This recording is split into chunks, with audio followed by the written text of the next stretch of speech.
What y'all see? Look at that. I have spinach.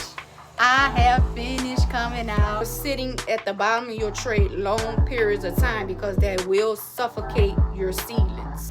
And I'm going to take my tomatoes off the heating pad and put them under the grow light only. Heating mat, someone told me, girl, go ahead and buy you a heating mat. That seedling's gonna grow so fast, your head gonna spin. Hey guys, welcome to my channel. I am T. I am growing in New Orleans Zone 9B. Welcome to my part 3 of natural light versus grow light 3-part series. And guys, this is the 3rd part. You made it to the 3rd part. On today's video, I'm gonna go ahead and give you guys an update on how the seedling's doing. If you're not new here, you know that on the second part series, my peppers did not germinate on the second, but I have an exciting update for you. And also on this video, I am going to be giving tips on how you should take care of your seedlings indoors. So guys, stay tuned for this part 3 series grow light versus sunlight video.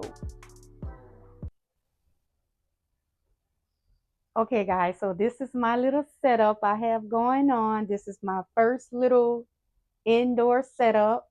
So guys, I am going to show you guys, the first thing I want to show y'all that I'm so excited about is my peppers. Yes, they germinated, and I did buy a heating mat. Someone told me, girl, go ahead and buy you a heating mat. And them seedlings gonna grow so fast, your head gonna spin. She didn't say it like that, but she in so many words, she like, girl, go ahead and get your heating mat. That's a game changer. So show y'all.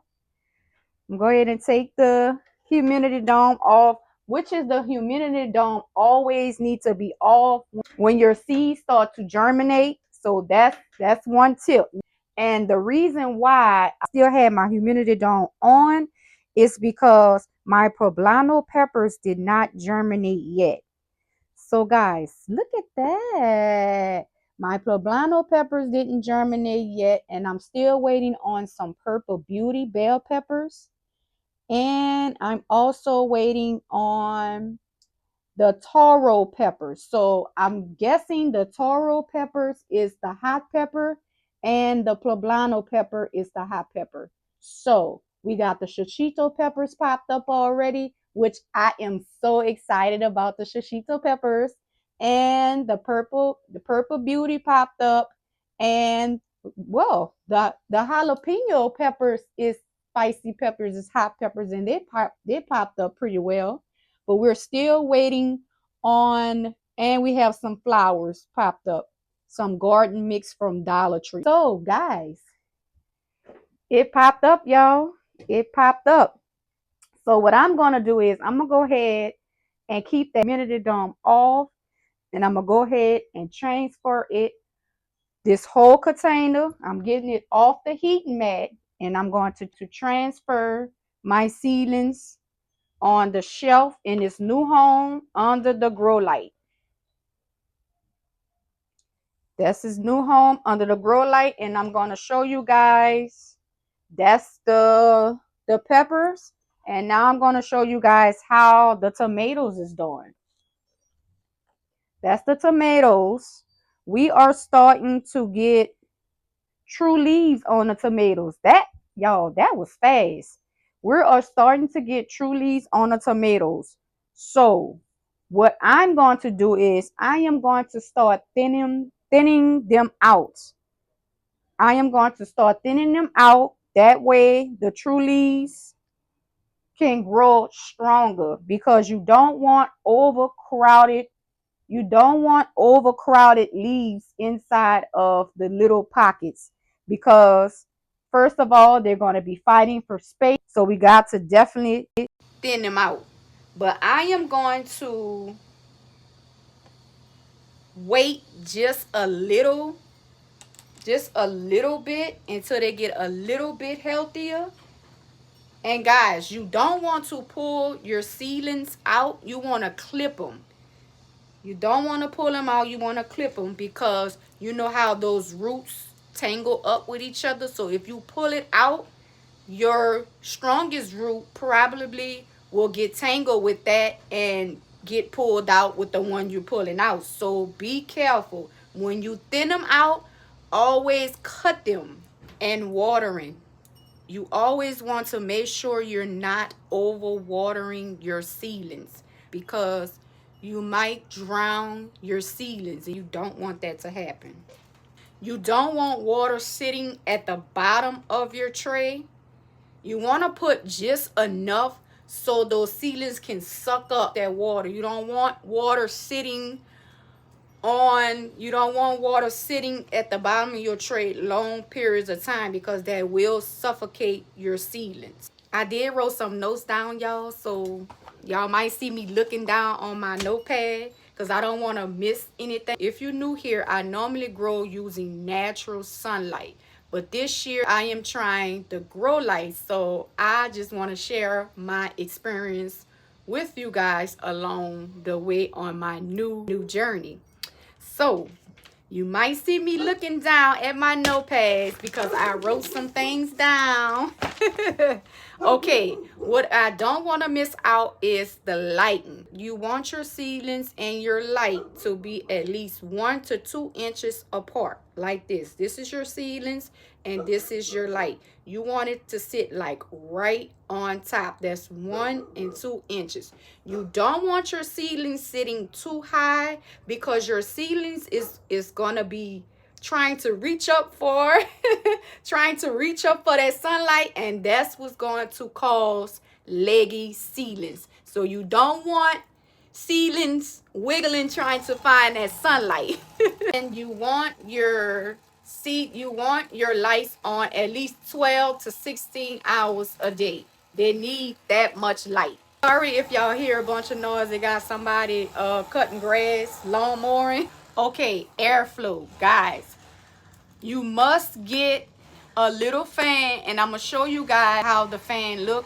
If you have a little small space like me, you can just, get you that sit on the floor.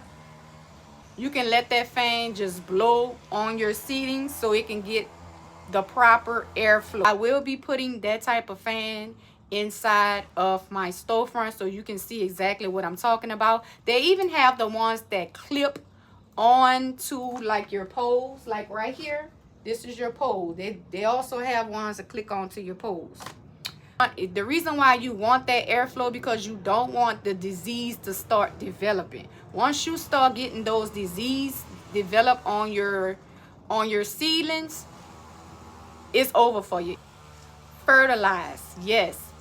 Once your seedlings start showing signs of true leaves, and I will show you how the true leaves look. I do have butternut squash inside of my window taking up that natural sunlight, and my true leaves all out. So this is the stage you want to start giving your seedlings. Fertilizer I've been using is called the Fox Farm. I've been using this only on my seedlings just for a little snack. You don't need a whole lot of this. This is my watering can right here. I would normally use. I will put like literally a little cap full and put it in here. That's all you need. Sometimes I'll be feeling like that's too much, or sometimes I'll do like a half a cap full. That's all your plants need. Just consider it as a little snack for your plant because you don't need to overfeed your seedlings because they're too little for that. When you do over fertilize, you will definitely notice the look of your seedlings. It will start to look like having like brown leaves and brown edges. You don't want that. That means you're over fertilizing, so slow down. I fertilize every 2 weeks. I don't fertilize when I water. I do not fertilize when I water. I water when I feel like it's necessary to water, but When it's time to fertilize, I fertilize every 2 weeks. Just like I said, with this fertilizer and this watering can. And I always water from the bottom.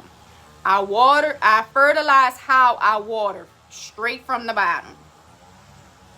Okay, I already went over with the overcrowded seedlings. Just make sure you thin your seedlings out, because you don't want overcrowded seedlings, because you don't want, you know, your seedlings fighting for space. Like I said, clip it like on like a little bit at the bottom. Don't pull it, because if you pull it, just like I said, those roots gonna get tangled and it's gonna be over for your seedlings. 3 top common mistake will be too much watering, weak light. You gotta have 12 to 16 hours of sunlight or grow light. Make sure your seedlings is 2 to 3 inches apart from your grow light. And another common mistake, do not fertilize too early. Your little babies cannot take all that fertilizer. Make sure your seedlings develop their true leaves. Once they develop the true leaves, and I'm going to show you how the true leaves look, make sure they develop those true leaves before you start fertilizing, because that's when you know that seedling is ready for a snack, not for a feeding, because you don't want to give your fertilizer too much fertilizer. We're considering that fertilizer as a little snack. That's my top 3 common mistakes that I think most gardeners make, because I've definitely made those mistakes. And okay, and right now I want to go ahead and take humidity domes off this one, because our peas came up. See that? The peas came up. So I'm taking this out of the humidity dome. And I think we have some peas came up down here. Let me show y'all.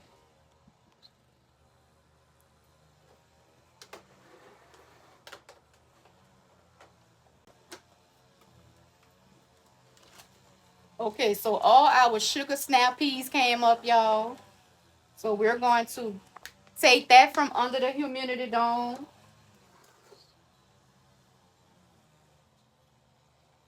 Check this out, y'all.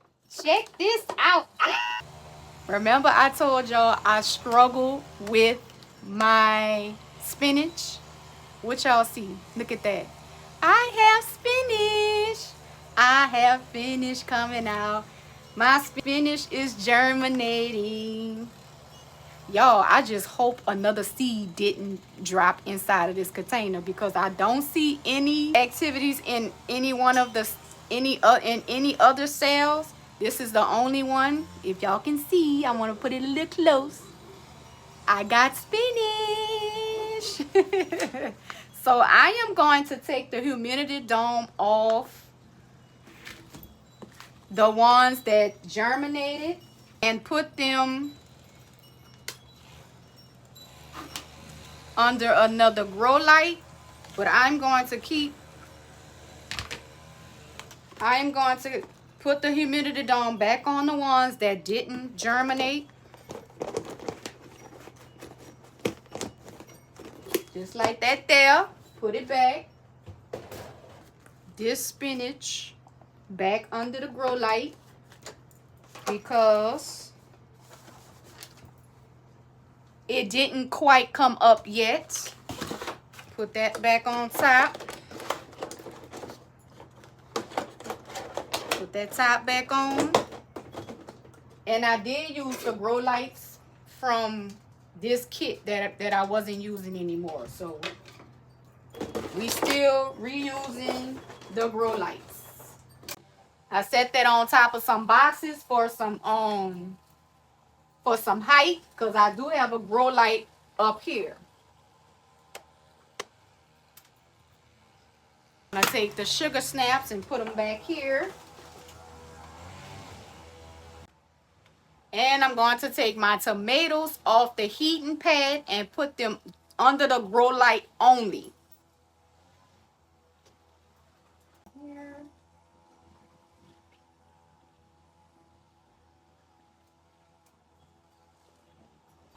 All right, y'all. So this is my little creation.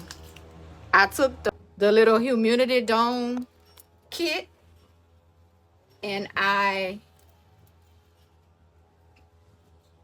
just took the lights off the top, and now I'm just placing them.